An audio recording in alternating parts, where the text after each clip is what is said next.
Hi everyone. By now you have probably all heard about the recent terrorist attacks in Germany. There have actually been two terrorist attacks in Germany just this week, and actually both of them occurring in the same state.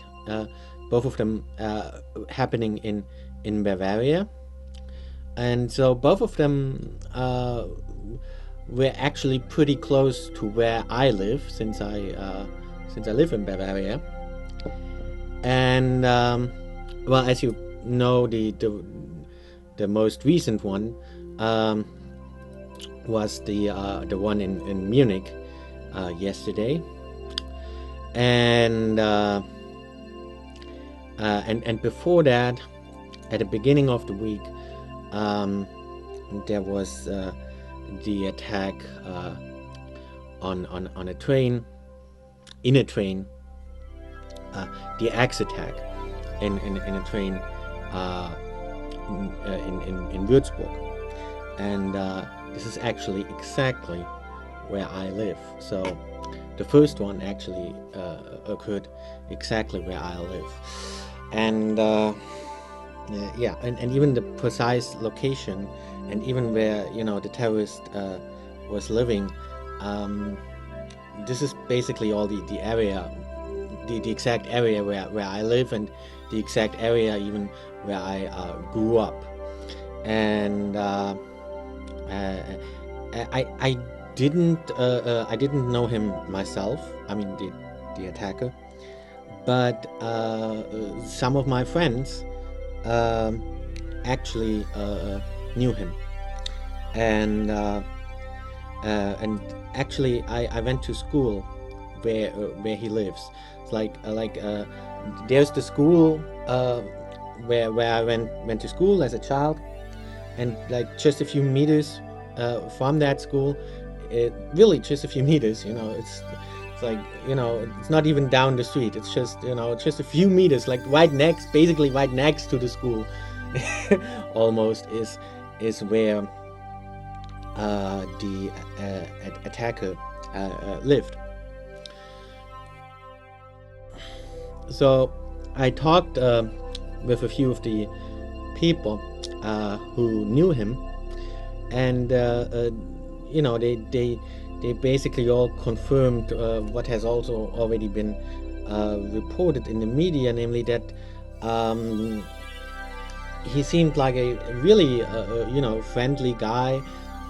He basically had a job, or he was on his way to doing an to being an apprentice, uh, to being an apprentice baker, in the village there. It's actually a really small village. There isn't much there. There was just like the bakery and the school, and as I told you, the school is where I went to school, and yeah, it's a really small village. So it's a kind of village, where basically everyone knows everyone. So of course everyone in the village knew him, and yeah, and basically they all liked him, and he was he seemed very open. Everyone said that he seemed very open, very friendly, even funny. And I'm gonna show you a few pictures, a few photos. Uh, the first one has been published by the media. Uh, those are all like private photos he took of himself, like selfies. The first one has been published by the media. Uh, you know, uh, the first one is just hilarious. Okay, is that the image of a terrorist that typically comes to mind? I don't think so. He just confirms that he seemed like a normal, friendly guy, or at least that's how he appeared. And the second, well, the other two photos, uh, those have never been shown by the media. Yeah, those are the private selfies he took, and they have not been published, and they're not on the internet. Of course, they're on the internet now, but yeah, nobody else has those photos. And when the attack, right after the attack, I thought about sending those photos to the media. Naturally, they probably would have been very interested in those photos, but I thought no, because I don't, originally I didn't even want to do the video I'm doing now. I didn't want to talk about it, and the reason for that is because all those things, they get really hyped up by the media, especially in Germany, so because they're happening in Germany, of course they get hyped up by the German media. So, but I don't think that's a good thing, because see, all those terrorist attacks recently, they happened in very close proximity to each other, and they happened shortly after, one after the other. First there was the one in France. I think this was also, wasn't even a week ago. There was the one in France. Then there was the one in Würzburg, where I live, and the attacker in Würzburg, even probably you have seen his video, where he explains that, like, oh yeah, he's going to do jihad or whatever, and and he actually mentions the recent attack, and says that he's gonna do an even bigger attack, and he's he's gonna be remembered for it, and and then that was just a few days after the attack in France, and then a few days after that attack, there's the attack in Munich, and all of them in pretty close proximity to each other, and all of them happening like within a week, and some of them even mentioning the other attacks actually in Munich too. Because I have seen, maybe you have seen them too, a lot of people were filming the attacker in Munich with their cell phones, and the attacker, I think he likes to talk a lot. It seems like he likes to talk even more than I do, so he went on rambling and shooting, just rambling, shooting, boom boom, and going on rambling.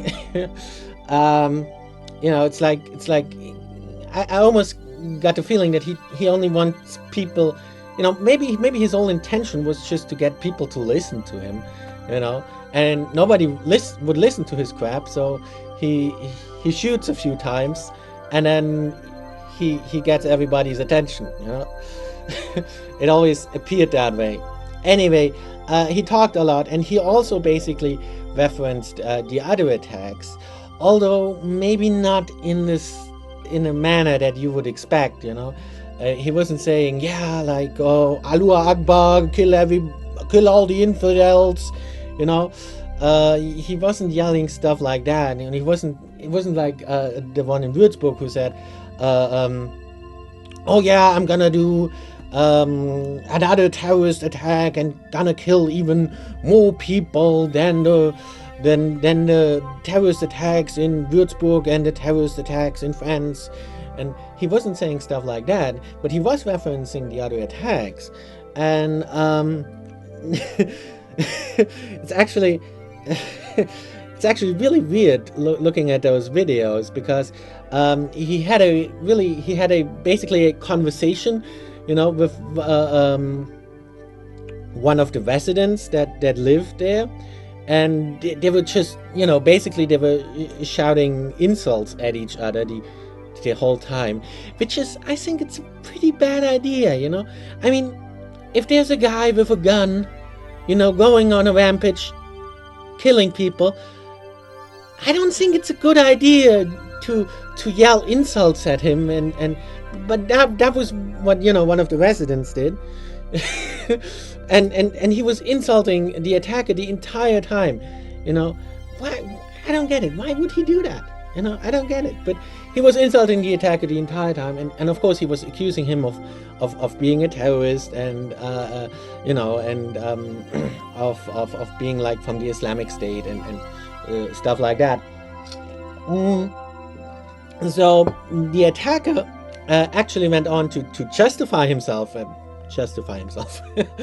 and explained that he's German, that he was born in Germany, that he grew up in Germany, and that he himself hates foreigners, and and he was saying stuff like that.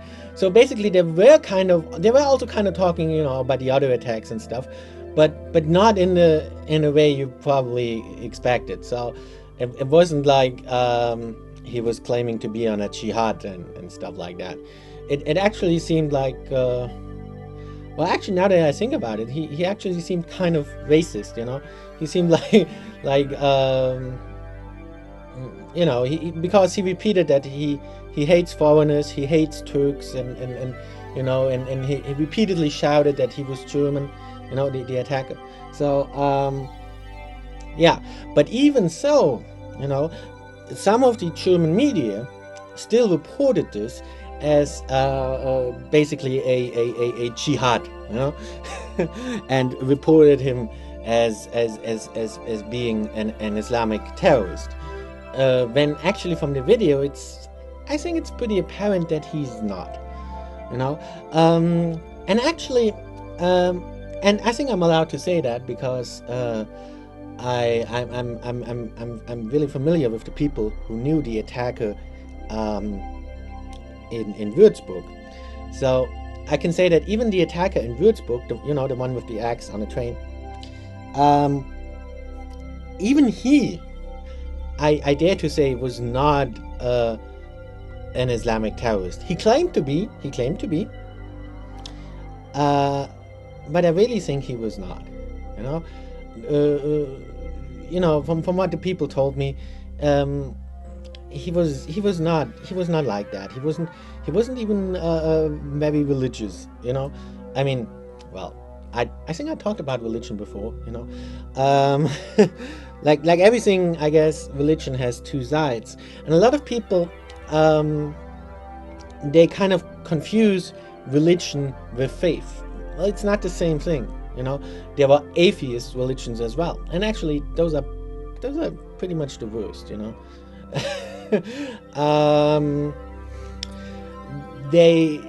Because they make no secret, about harming people, especially atheist religions. There are atheist religions. Satanism, for example, is an atheist religion. Some people even claim that Buddhism would be an atheist religion, but of course that's baloney. It's just because the concept of Buddha is a bit different. But of course you can see that Buddhism is very peaceful. So it's not faith that is causing all that. And he wasn't, as I said, that guy wasn't even a devout Muslim or anything. Yeah. Neither the one in neither the attacker in Munich, nor the attacker in Würzburg, nor even the attacker in France. None of them were like devout believers in Islam.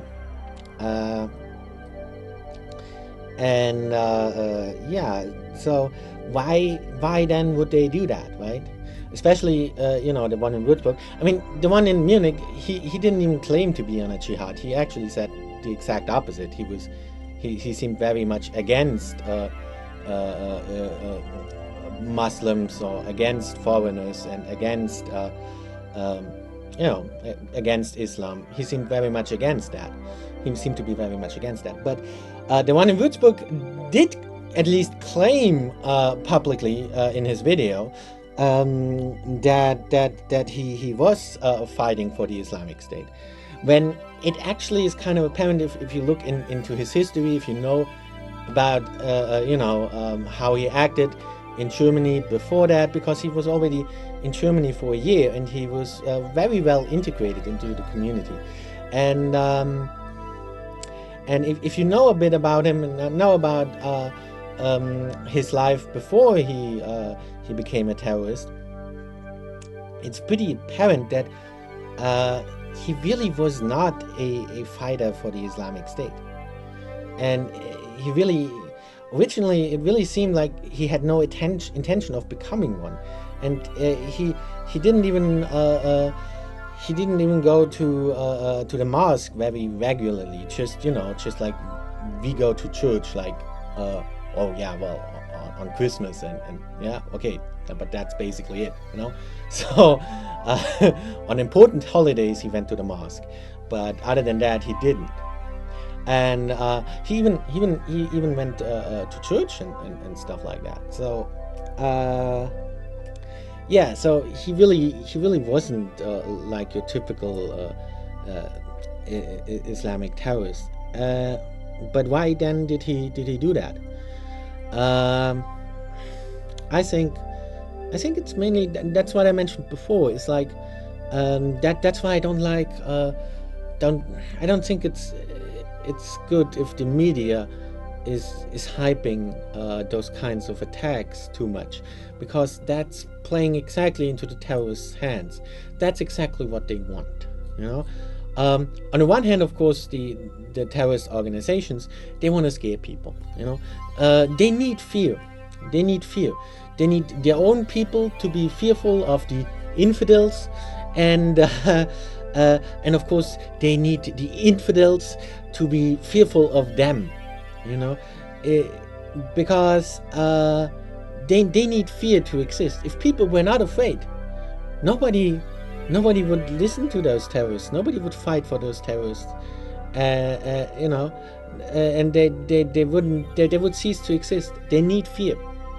So that's the one aspect on the side of the terrorist organization.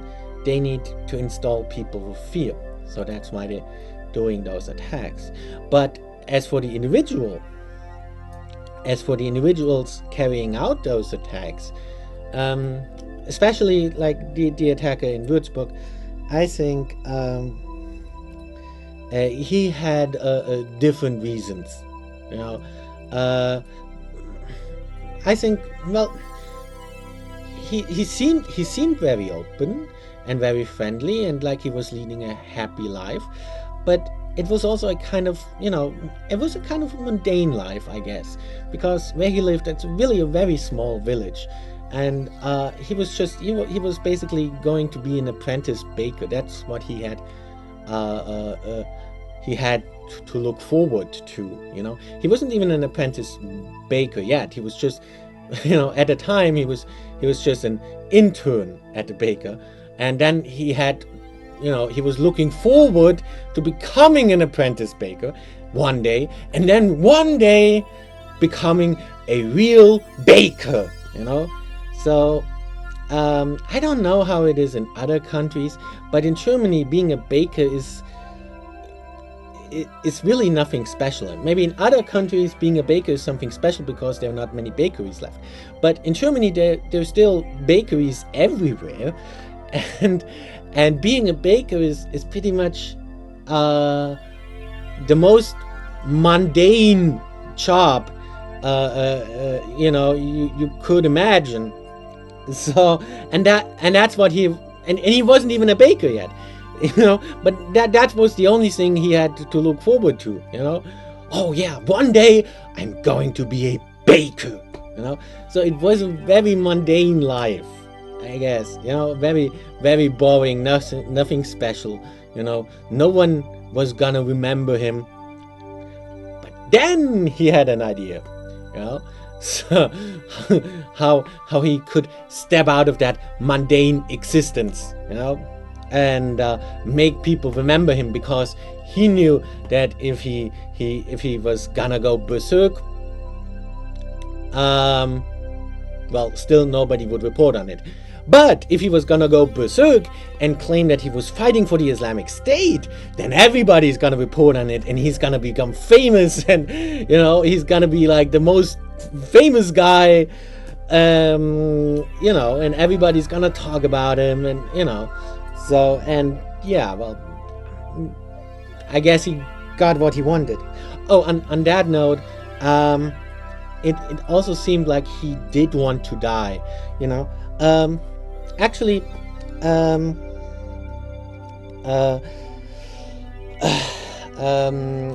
there was at a company where I worked. Well,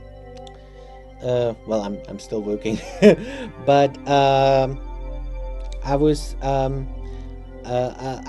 working. I was working for a company, where as a security guard, and it was. It was armed, so and actually there were a couple of times there were instances. I mean, there was never any instance where we would actually need our firearms, but well, there were instances where the firearms were used. And in those cases, it was just, people shooting themselves, It's like one of my co-workers, he locked himself in the restroom, and he took his gun, put it in his mouth, and shot his brains out. I think the day before his girlfriend left him. Some people are like that. If they experience disappointment in life, they just immediately give up, So, and I would say that the attacker in Würzburg, he was also like that. He was that kind of person, but he also wanted, to get some attention. So basically, he was an attention whore, so to say, And of course, I think he did. If he wouldn't have done it that way, if he wouldn't have gone on a rampage, he probably would have just killed himself. I think it was very apparent that he basically mainly wanted to kill himself, but he wanted to go out in flames, go out big style. So now there's a lot of debate of about because it was the same in Munich. The police shot them. The police shot the attacker, and they shot the one in Munich, and they also shot the one in Würzburg. And now there's a lot of debate and saying, people saying, yeah, well, why did the police really had to shoot the guy? I mean, yeah, they had to shoot him, but why would they have? Why would they have had to shoot him in the head? Yes, he was attacking the police, but why would they have had to shoot him in the head? Couldn't they have just shot him in the knee or something? And actually, they did shoot him in the knee or some other body parts, but that didn't help. He was just, he was just going berserk, and so. I think the one in Würzburg, they shot 4 times. So and it was only the last shot that went to the head, and the last shot that was deadly. So yeah, it was kind of necessary to do that. He wasn't going to stop, So, but still, a lot of people are now debating that and saying, yeah, well, the headshot wouldn't have been necessary, and on the other hand, I do agree with those people, if it would have been possible not to shoot him in the head, I guess, yes, that would have been better if he would have survived and not have died, because that's exactly what he wanted. He wanted to die. So let's not grant him that wish, Let's not grant him that wish. Wouldn't it have been much nicer, if he would have just one day woken up in a hospital, and and realizing, oh, he survived all that, and then going to prison, and then maybe meeting all the people he had attacked and having to apologize and stuff. I guess it would have been a much better situation, and would have actually been a really awkward situation for him. And yeah, well, and I guess after like maybe 20 years in prison, um, maybe he would have actually learned something. Maybe he would then finally realize, okay, yeah, maybe what I did was really, really stupid. So I think that would have been better. But yeah, well, it was still kind of justified to shoot him. So yeah, well. Anyway, now the climate in Germany is really difficult, because those things get really hyped up by the media. Everyone is afraid. Everyone's talking about it. And I said before that I work as an armed security guard, and I actually work now. Now I work for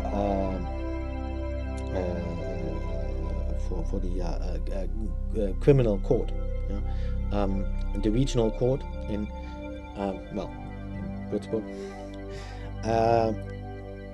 and yeah, I don't know. Security guard probably isn't the right word. I think you have a word for that in English, like for the people who work for like the policemen who work in at the court.